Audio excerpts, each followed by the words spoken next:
Hey everyone, I think we'll have some more folks joining us, but we'll go ahead and start off. I just have a few introductions and housekeeping items before we go into our speaker today. So thank you all for taking some time to attend our Monday guest speaker series. My name is Shannon Sheehy. I am the Manager of Strategic Partnerships here at CodeU, which is a fancy way of saying that I manage our careers team.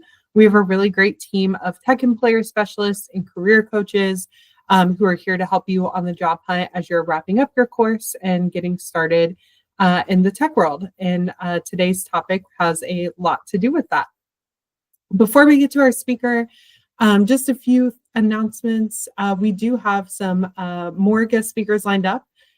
So we have next week, Tina Phillips from Papa John's is going to be demoing a data security tool that they use there. On February 10th, we have Shara Hutchinson, who's going to present on talking tech to non-tech people. On February 17th, we have a mental health workshop, and we actually have a few more weeks planned out after that. So we will share more of those in Slack as we get them scheduled. Our careers team is also working on making some more engaging events, so keep an eye out for those. In the past, we've done hiring events, both in person and virtual. We do demo days, we do career day events. We have a tech newsletter that gets sent to everyone who has completed a full course. So if you have not graduated yet, that's something to look forward to. And then finally, if you're a student who started in the August cohort and you're attending as part of your career readiness requirement, please just be sure to fill out the form in your Google Classroom so that you get credit for attending. A couple housekeeping items. Please keep yourself muted throughout the presentation. If you're not talking, feel free to use the chat for questions or comments. I'm sure we'll have some time for Q&A as well, and we'll monitor the chat. So with that, tonight we're joined by Sarah Ehresman, who is from KentuckianaWorks, which is the parent workforce board over CodeU. And Sarah's going to share some labor market data on the tech industry with us. Thanks so much for joining us today, Sarah. Thanks, Shannon. I'm excited to be here. It sounds like you guys have some great topics for this series, so I'm glad I was able to join. I want to launch a quick poll. So I just want to know which region our attendees live in today. I'm just kind of curious because I have all 4 regions of CodeU sort of in the presentation, but I don't know if I'll have time to get to all of them. So I just want to see which ones I'm going to kind of focus on. So thanks for taking the time to let me know. Okay, cool. So all regions represented. Okay. Well, I will start with Louisville. I think I have it Louisville, Cincinnati, and Lexington. So we'll see how far I get. And then I just want to make sure I can leave some time for discussion and questions at the end. I thought I could do some live answering as well if things come up. Okay. So I'm going to share my slides. All right. Okay, so as Shannon said, I'm going to be talking about the labor market for tech workers. I want to start with big picture across the nation. The information sector is the industry that we most commonly identify as the tech sector. This is going to be where Google and Meta, social media, and streaming services and all of those sort of big Silicon Valley companies are going to be represented in this sector. So we can see here is the COVID recession, 2 months, March and April of 2020, where job losses did occur. Then a lot of hiring occurred. Employment peaked in the 4th quarter of 2022 before it started to decline, which was concerning, right? Because even though this wouldn't necessarily affect CodeU graduates per se, it has a ripple effect right throughout sort of the labor market for tech. And it has finally started to level off. So we think we're gonna stop seeing job losses in that industry for now, which is good news. There are nearly 5.7 million tech workers in the US. It's about 3.5% of employment. The largest category of tech workers are in development, with software developers being the largest category within that. Sort of other IT professions that kind of round out the tech workforce include support, analysts, databases and networks, management, BI, and catch all other computer occupations. So I'm going to start with the Kentuckiana region. Same chart, but for the Louisville region, it's a 13-county footprint. Here again, we see development is the largest category, although support here makes up a larger relative percentage of the tech workforce in the Louisville region than it does in the nation. There's about 16,000 tech workers in the Kentuckiana region, which is accounting for 2% of employment. So you'll notice a slightly lower concentration of tech workers in the Kentuckiana region relative to the nation. Tech jobs offer attractive wages. I imagine that's part of why you were interested in the field. So just looking at a couple of different occupations, software developers, some QA positions, web developers, web designers, and data scientists. And so we can see the dark purple is the 10th percentile of workers. The lighter purple is the 25th percentile, and then the blue is the median. So we're looking at, attractive wages, even at entry-level positions, starting out in the $40,000 range. This chart is showing where tech workers are employed in the Kentuckiana region, like what industry they're working in. And so the industry, again, is what the main thing that the employer of record does. So we can see, tech workers are employed across all industries in the Kentuckiana region, but over half are employed in just 3 industries: professional services, finance and insurance, and information. And so when we compare those concentrations to the US, we can see, so Kentuckiana is here in purple and the US is in blue. So what you see is a slight underrepresentation of IT workers in the region in professional services, and then this strong overrepresentation in finance and insurance. So this is driven primarily by Humana, which employs a lot of IT professionals. You can see some other overrepresentation in some of the other largest sectors in the region, including healthcare and transportation. So I want to talk a little bit more about finance and insurance, just because Humana is such a large presence in the Kentuckiana region's economy, and they have been slowly diminishing their presence in the Louisville region. And so here we're looking at payroll employment for finance and insurance, which has been on a steady decline since the first quarter of 2021. It's about an 8% job loss, which was more than 3,000 jobs. I'm also showing professional, scientific, and technical services here. So this is where the more traditional tech companies in the region are going to be categorized. And we have seen strong growth there, but not really enough to offset the job losses that we're seeing in finance and insurance in the region. This is the unemployment rate. So the unemployment rate has remained pretty low. It's 4.3% in December, but that is higher than it has been for the last couple of years. So the unemployment rate shows us, for people who are looking for a job, how likely are they to have one. And so unemployment is staying relatively low. So we are not seeing layoffs really in this economy, but we are seeing slowing job growth. So I want to shift to online job postings. So this is online job postings in the Kentuckiana region for all workers. And so we really see the effects of the Federal Reserve increasing interest rates and trying to tame inflation and slowing down the economy by seeing this sort of decline in online job postings in the region for all workers, which started in the second quarter of 2022. So again, after the pandemic, we saw a lot of hiring happening, a lot of demand for workers, and then a lot of inflation. And so then the economy started to slow in reaction to the Fed's increased interest rates. This is online job postings for IT workers. So you can see the peak before the pandemic here in the first quarter of 2020, after increasing pretty steadily before the pandemic. And then we saw another peak here in the fourth quarter of 2021. but online job postings have since been declining. Some leveling out, though, in 2024 of that decline. So here I wanted to show how job postings have changed, and the volume of job postings have changed in the Kentuckiana region for all workers, IT workers, and then software developers in particular. So again, we saw job growth recovery for all workers as the economy sort of started to reopen from the pandemic.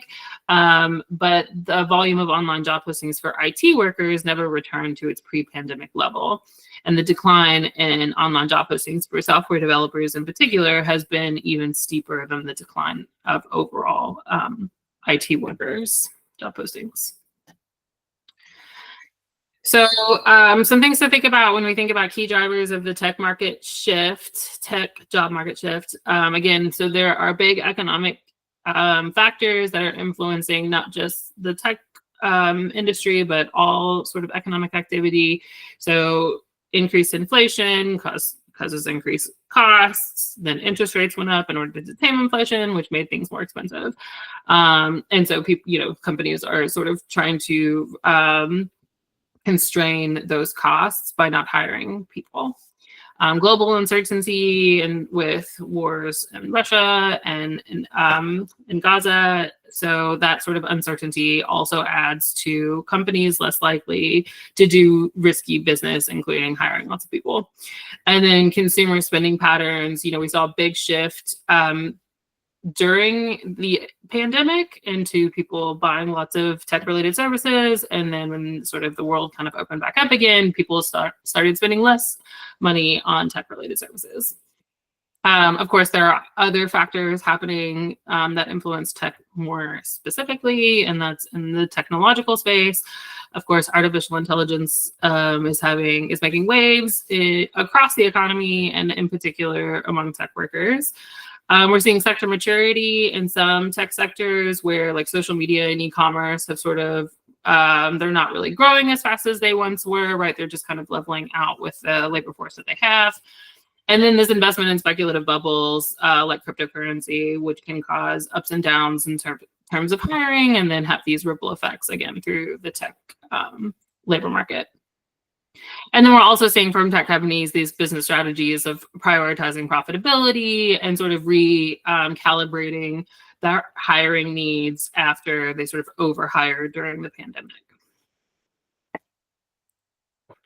So new tech workers, new entrants into the tech labor market, should focus on skills around being flexible and resilient. So, a great thing about Code U is that you've basically already gone through the process where you're learning how to teach yourself these tech skills. And so continuing that lifelong learning new technologies, showing problem solving skills and critical thinking skills, stay strong will help you in the job market.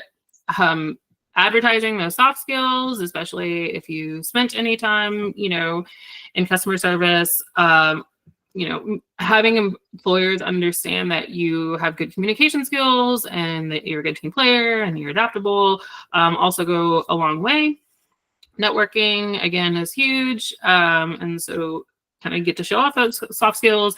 And then the big message for me, I think, is like this idea of industry diversification, where we're seeing that tech workers are needed across all industries. And that's a trend that isn't going to change despite sort of what's this momentary blip in terms of how the tech market is shaking out. But like all industries need tech workers. And so focusing on options outside of traditional tech companies would definitely open up other opportunities. So here are online job postings for IT workers in the last 12 months. And again, we're just seeing, yes, these traditional tech companies have the most online job postings, but then employment services is next, right? So again, a trend towards using independent contractors or non-full-time employees to get some of these tech services. But then you can also see insurance carriers, accounting services, hospitals, universities are all in need of tech workers as well. And so again, I sort of alluded to this, like, yes, the current labor market for tech workers is a little bumpy. It's been bumpy since the pandemic and then the integration of artificial intelligence. But the long-term trend for IT workers is they are very much in demand, right? And as the economy introduces more technology and that technology is used across all industries, there's only going to just be more demand for IT workers. So if we look at long-term 10-year projections by occupation group in the region, IT is projected to grow the second fastest after healthcare, and STEM is just behind IT. Yeah.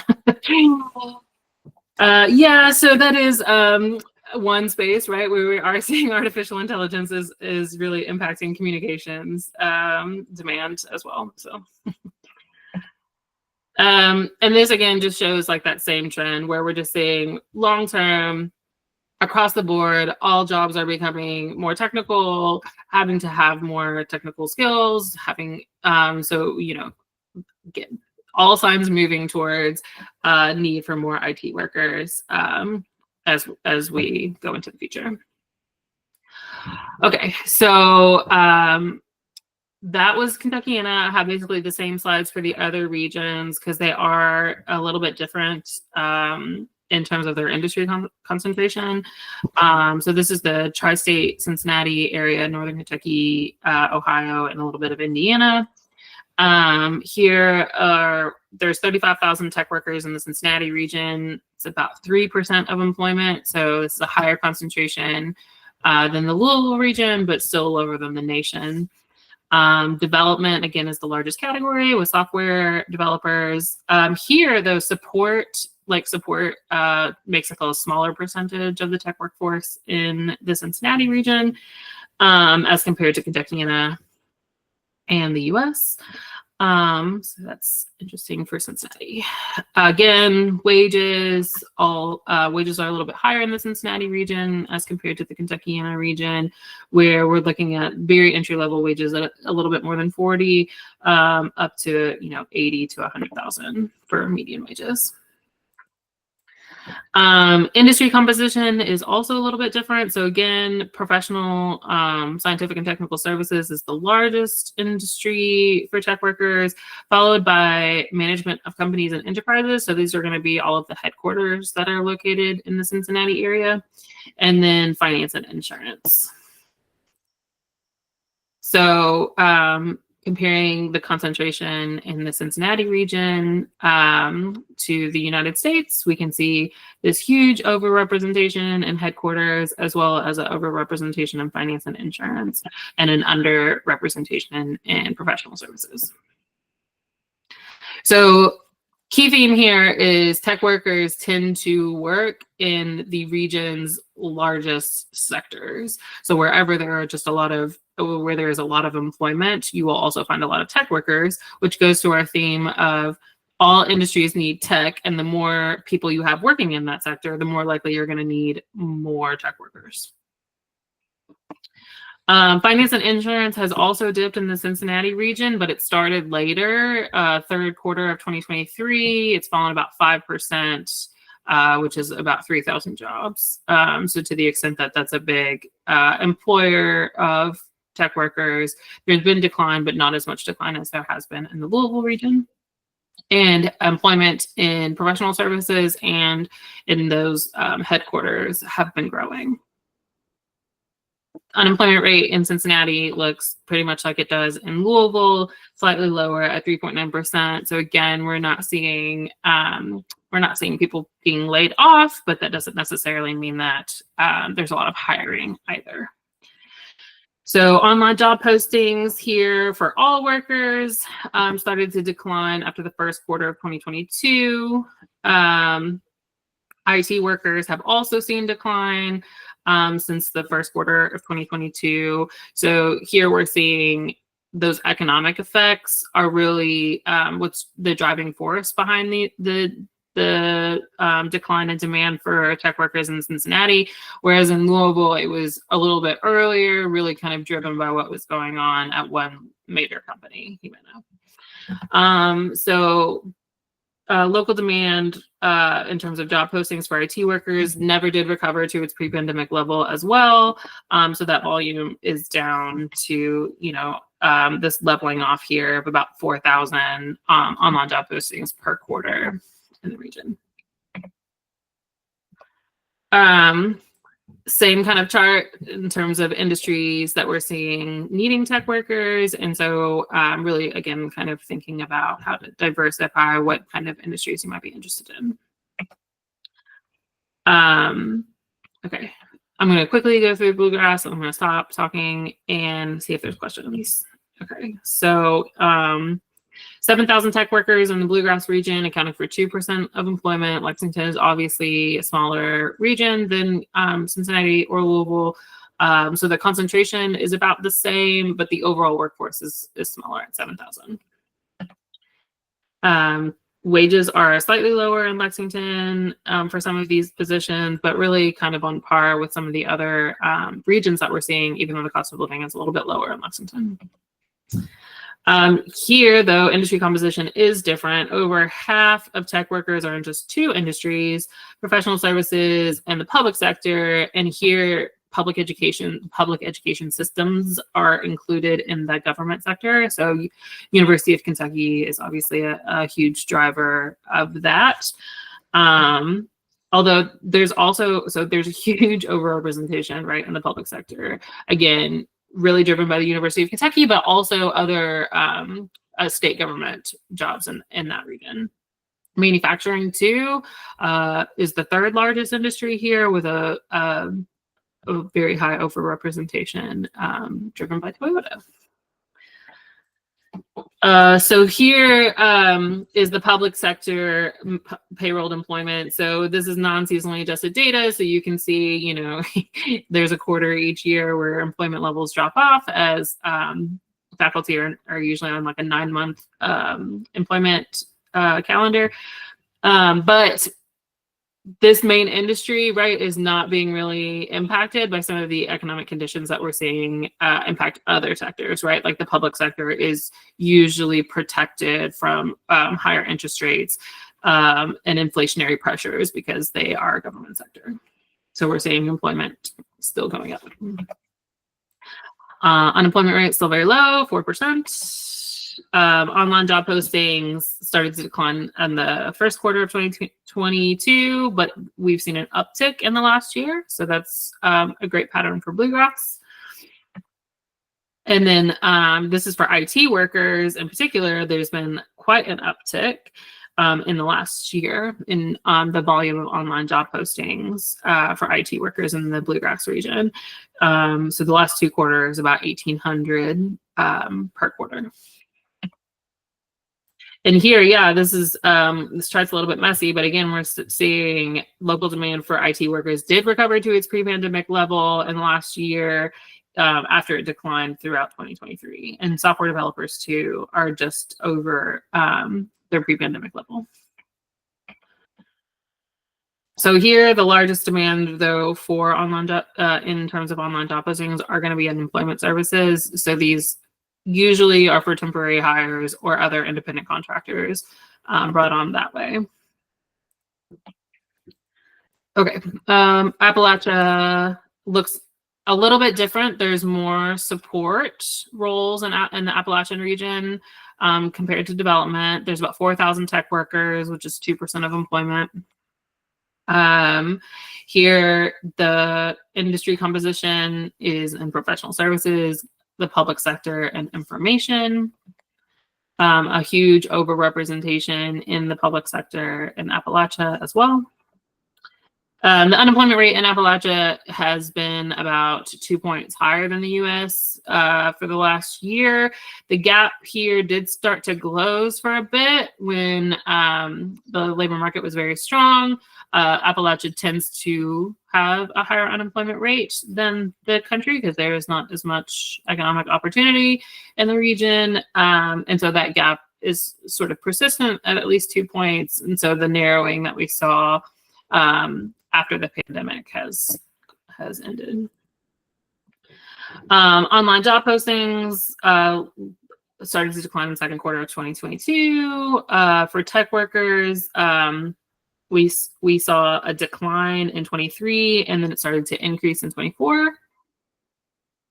And so again, a small period of time where the volume of online job postings was back to its pre-pandemic level, but then it started to decline again.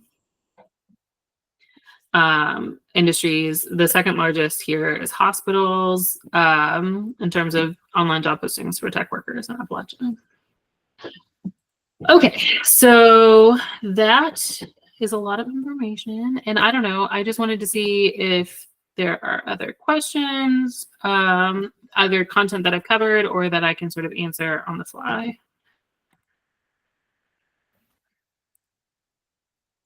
Sarah, I'll kind of kick us off. So sort of some background for everyone on the call. The impetus of this talk was some of the Code U management team met with Sarah and some of the other KentuckianaWorks folks in December, just to talk about what the labor market's looking like, to make sure that we're still offering courses that make sense, to make sure that we're training you all for a job market that exists and that needs folks like you. So Sarah, I know we talked about like AI and how that's coming up and how we've kind of seen tech rebound, but can you just talk a little bit more about how we are optimistic about the tech industry? I think there's a lot out there right now that's uncertain, but we've definitely seen some good points. Yeah, I mean, the thing that like any kind of new technology, when it's introduced in the economy, it can affect work in one of two ways. It can substitute for the job, or it can complement the job, right? And so for like when computers complement a lot of people's work, it makes them more efficient, more productive than they were before computers existed, right? And for the most part, computers, right, have complemented people's works, not substituted for people's work. In artificial intelligence, we're seeing a lot of that trend as well, where there is still, if you think of your job as like a collection of tasks that you have to do, there are still a lot of tasks that AI cannot do. And so it's a matter of how you're using artificial intelligence to make you more efficient and productive in your job, as opposed to outright replacing the need for that job. And so, I mean, all signs are pointing to more technology in our economy, whether it's AI or what comes next. And so the growing need for IT workers is just not going anywhere based on this long-term trajectory that the economy is on. Absolutely. And we also had, we have a advisory board of some employers from around the region, and that met last week. And we heard a lot of the same from them, that they're the bigger companies, I think like the Metas and Google, they're really using AI and getting into it. But a lot of like our regional companies that we're seeing folks get hired at, they might dabble in it. They might be interested in folks that have some skills with it, but it's not something that is like completely taking over what they're doing right now. Lisa, do you want to go ahead? Yes. Yeah. One trend that I've noticed, and I can link an article that someone at Engage Partners did about basically like the thing that it's not software development in general that's being outsourced to AI. It's specifically like entry level and junior level tech roles. And they were talking about like being concerned that like this is a bad sign for the future of software development in general. I don't know if that's really a question, but yeah. No, it's a helpful comment, and I'll try to frame up some of it too. I mean, yes, it's probably fair to say that artificial intelligence can do, so again, if we think about the job as a collection of tasks, if you're a less experienced developer, then you don't have all of the skills, right, that go beyond what AI can do, right? And so there is more of a substitution effect for junior developers. And so that's where this idea of lifelong learning and learning how to use these technologies to support your work will go a long way. Now that's on the job seeker side. On the employer side, like employers will recognize, maybe not like immediately as sort of the technology is being onboarded, but like they are going to have to realize that there has to be a pipeline of their workers and how they want to do that. And so I do think that there is still a lot of space for junior developers, especially as they're willing to start playing with AI and seeing how it can help them do their job better. Yeah, I would add that's kind of how that really is how Code Louisville got their start and then turned into Code U, is employers were seeing that there was such a dearth between, they had tons of senior level people, but they were missing kind of that mid-level because they didn't have enough junior level. So I think, like Sarah mentioned, that pipeline piece is really important. David, do you want to go ahead? Yeah, I was just going to add, I'm David Brundage. I'm a manager of engineers, and I have been introducing AI with them and working with them. And I think one of the things that I want to stress is that AI is not, like, I'm not trying to replace any of my open positions or any of my junior level engineers with AI. I am looking specifically at my junior levels. How can it help them be more effective and needing less code review time from my senior engineers? How often do I need to get that principal architect involved in a discussion when that conversation can be solved between two juniors and AI? So that's where it starts to allow me to get efficiency gains as the manager and the organization without replacing that junior level talent. I get to have them actually work at a higher level, and then they get to use that additional time to continue to upskill so that I can make sure, okay, now I need to make sure I get you the appropriate resources and skill set to bring an intern in, and that intern can use AI, and now I need less oversight on that intern. I don't need to handhold them through that entire process. So it really is one of those things where I recommend learning to use it, because it will make you more effective, and it will allow you the opportunity to focus more on those advanced topics that it doesn't do well with, in order to continue to increase your background, your presence, and your profile.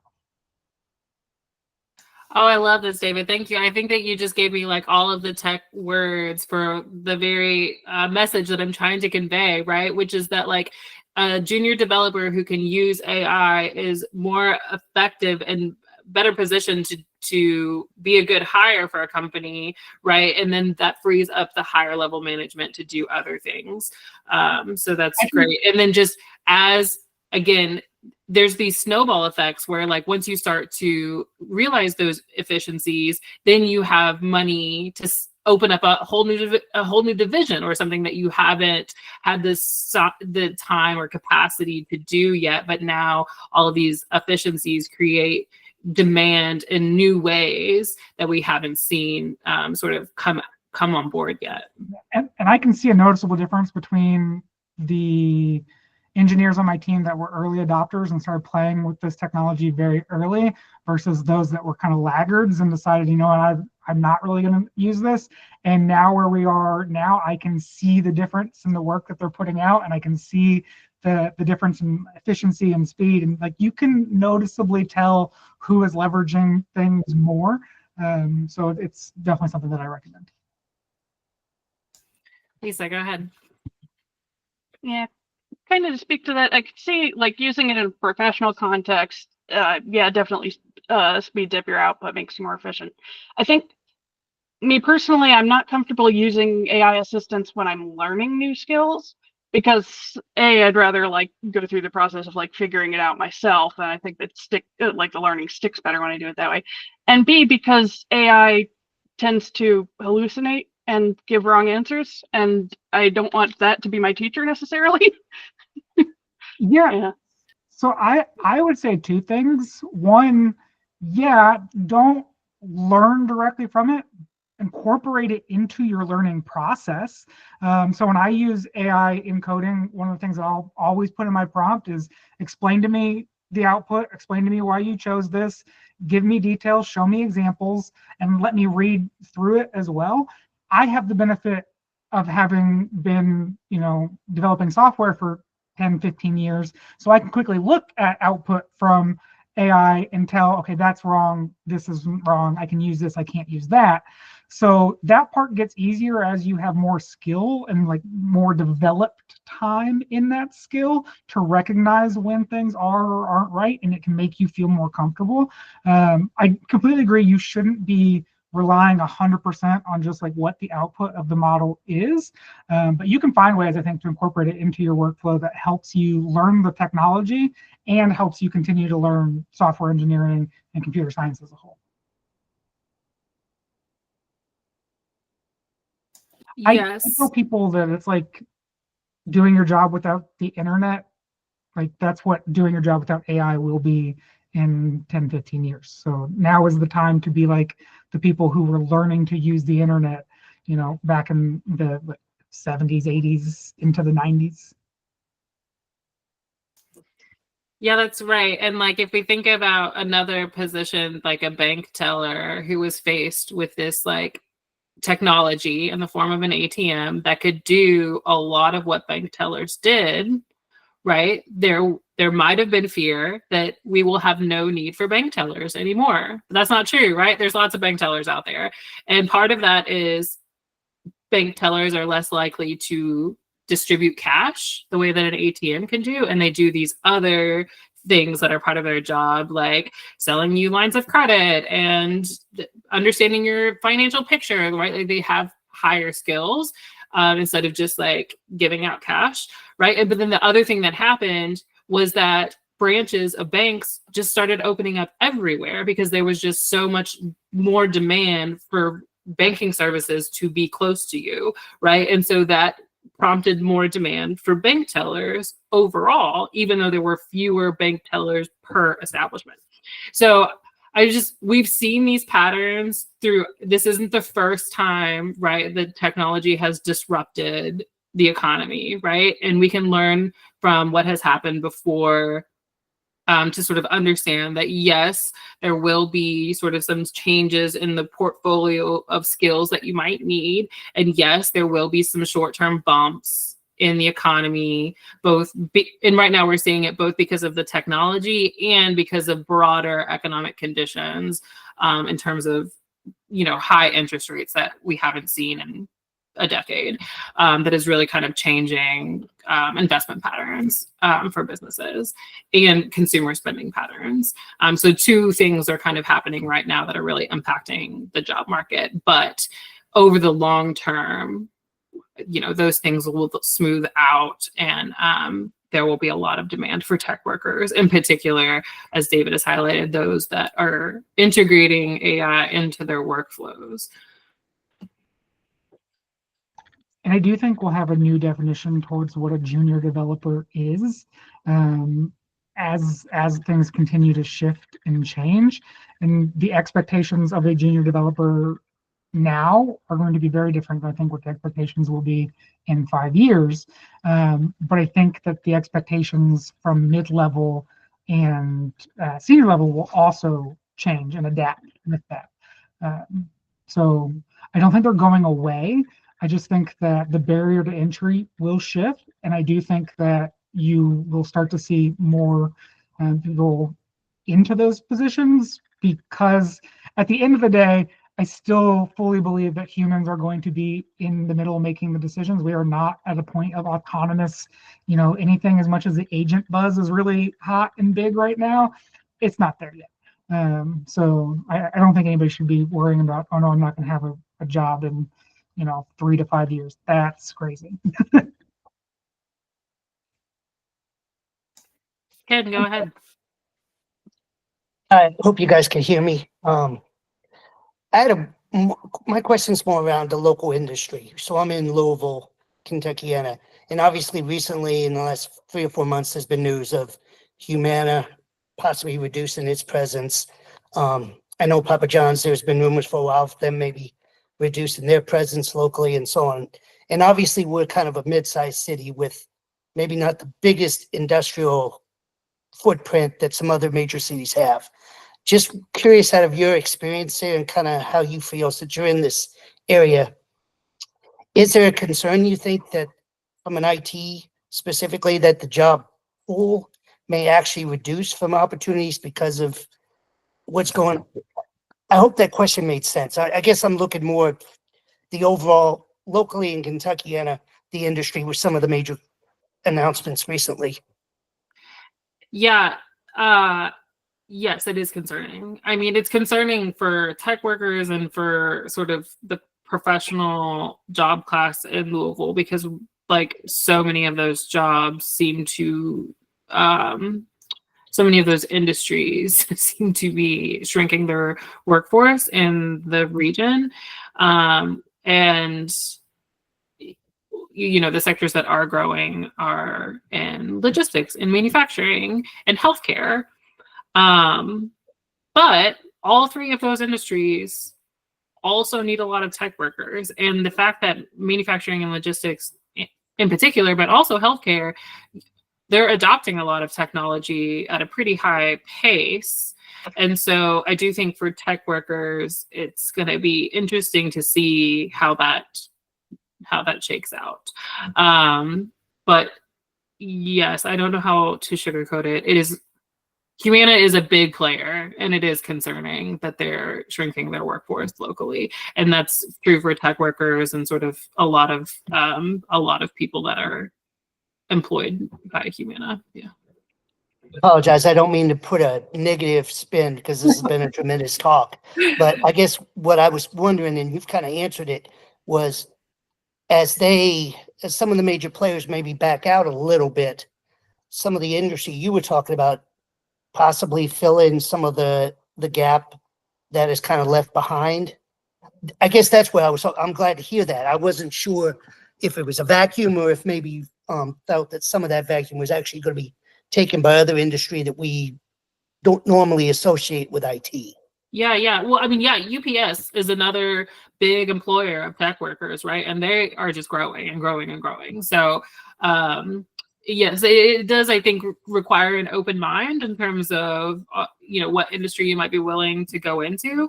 And I will also say, the Economic Development Alliance in Louisville is very much aware of this problem and very much wants to reverse it, right? Because those are a lot of high-paying jobs. And so I do think, we're going to see some economic development efforts in terms of incentives to attract companies and stuff to try to offset some of that too. So, thank you very much. I hope I didn't take up too much of y'all's time. I appreciate it. No, that was a great question. And Ken, I would add to just kind of anecdotally, we do have a large number of students that go to work at like Humana and UPS, but really the majority of our students go to work at more of like the smaller to mid-level companies. So while it is concerning, like Sarah mentioned, I think we're still seeing a lot of our really great partners that are on the smaller scale reach out with jobs. They may not be hiring to the degree that like a Humana or a UPS may be able to take on. But we're still seeing a lot of jobs come through, which is really encouraging for us.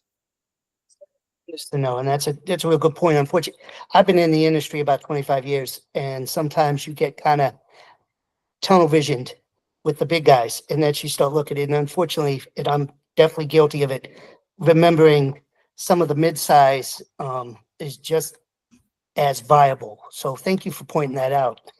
Yeah, there's some really great opportunities out there. Over the summer, we celebrated our 1000th job placement for Code Louisville. And I need to go back. I'll try to remember to do this when I share the recording. I need to go back and see how many unique employers that is. But it's a lot.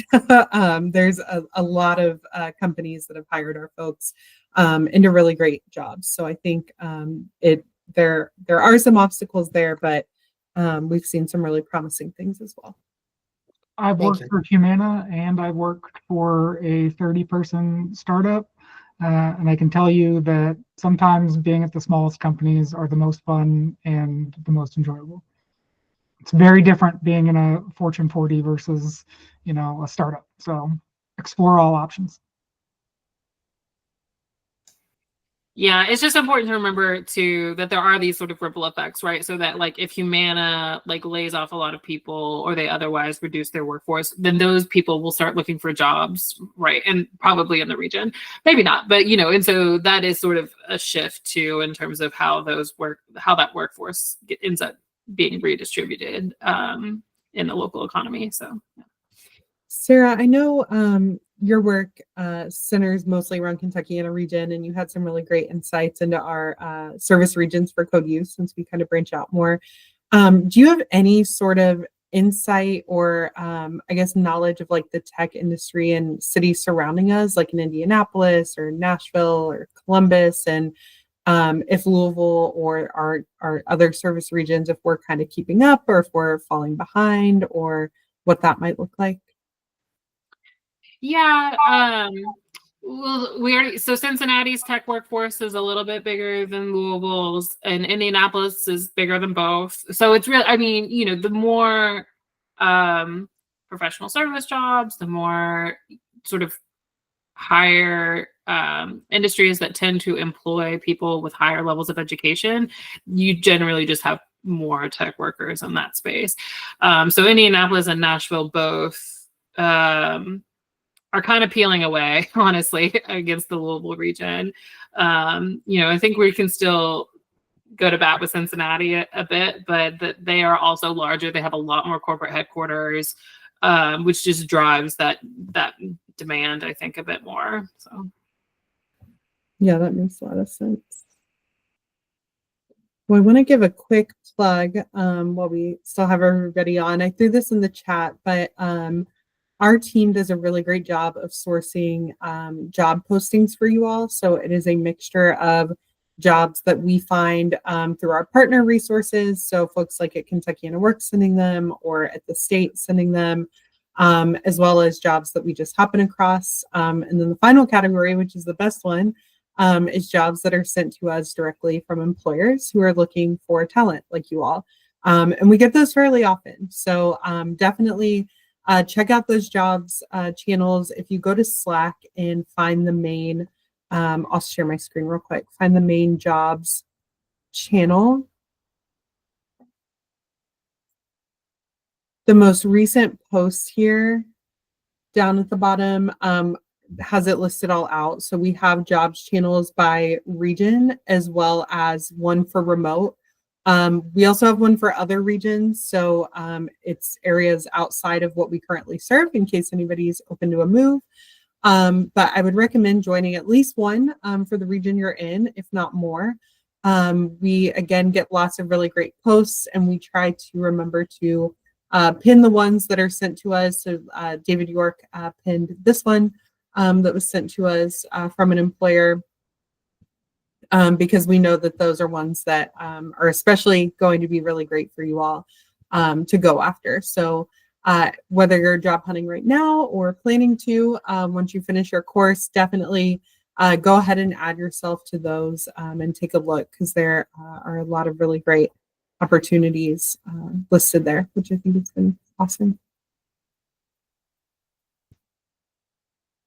Does anybody else have anything for Sarah before we wrap up? Or Sarah, anything you've thought about as we've been chatting that you might want to share?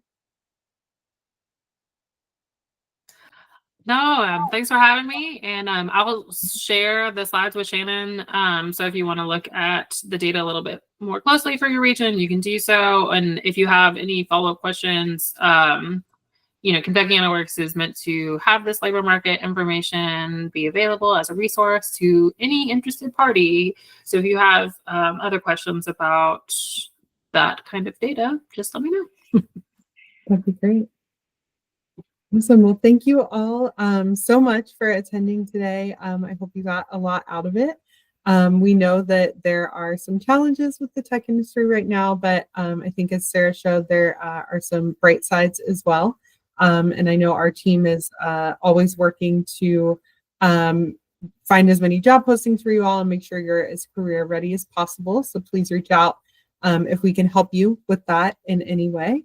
With that, we are going to go ahead and let you all go. I'll share this recording and the slides in Slack tomorrow.